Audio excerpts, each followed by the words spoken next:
Oh. You're fine. You just got me doing. Okay.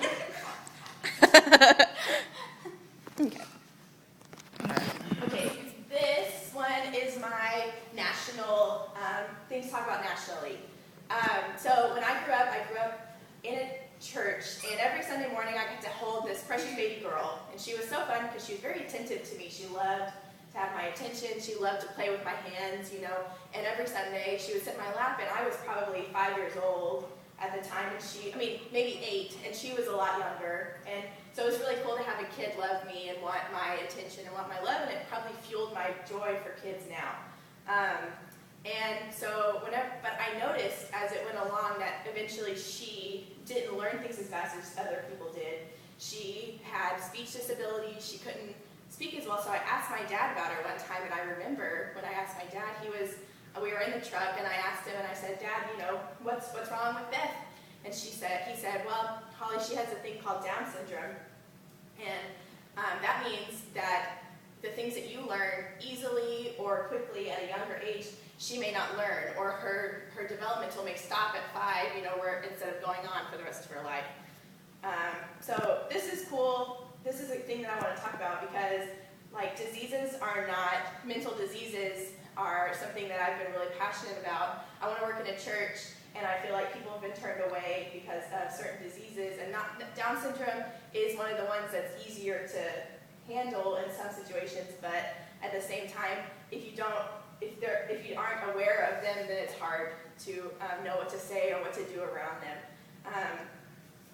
So I have some friends who the parents of the little girl, I had an interview with them, and they told me that whenever Beth was a kid, they put her in a special preschool, and her sister got to be in the preschool, so it was a really cool program because the special needs kids got all the special attention, and the kids that weren't special needs also got to benefit from the extra love and training from the people.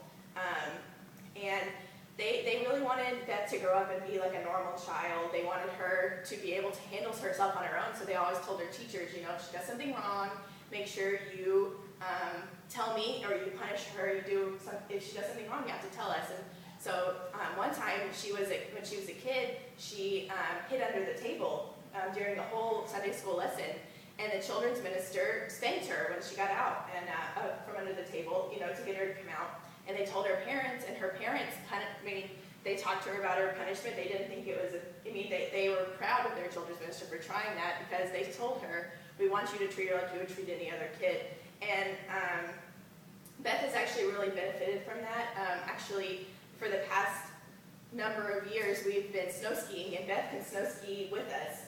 And she can swim. She does Olympic swimming with the special needs swimming. She orders her own food by herself. Her parents, if she wants a snack from the gas station, her parents will say, here's your money, go get it yourself.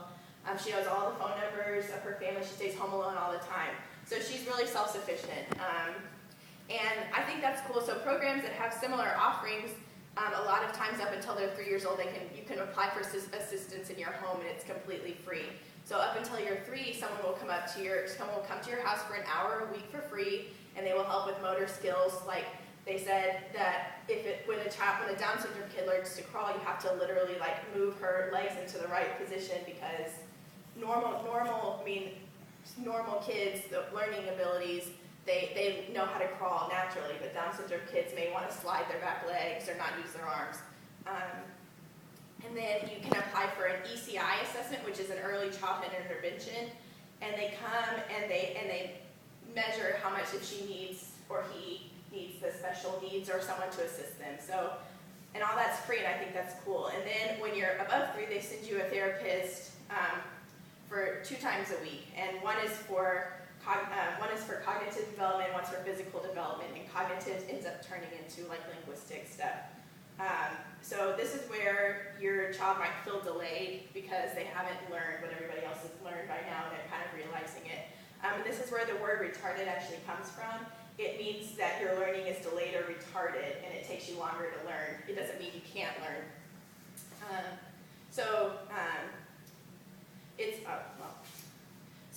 This quote from Ross Kemp Isbell, School Reorientation of Children with Disabilities, says, active partners in their child's school reorientation process because they remain the main educators and decision makers, and they may also contribute into identifying not only their child's disabilities, but also his areas of competence.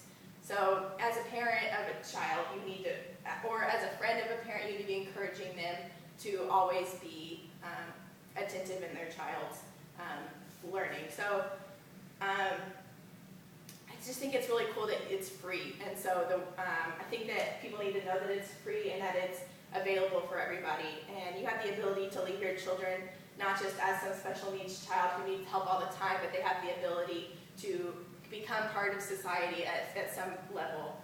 And I think that's really cool. So, sorry.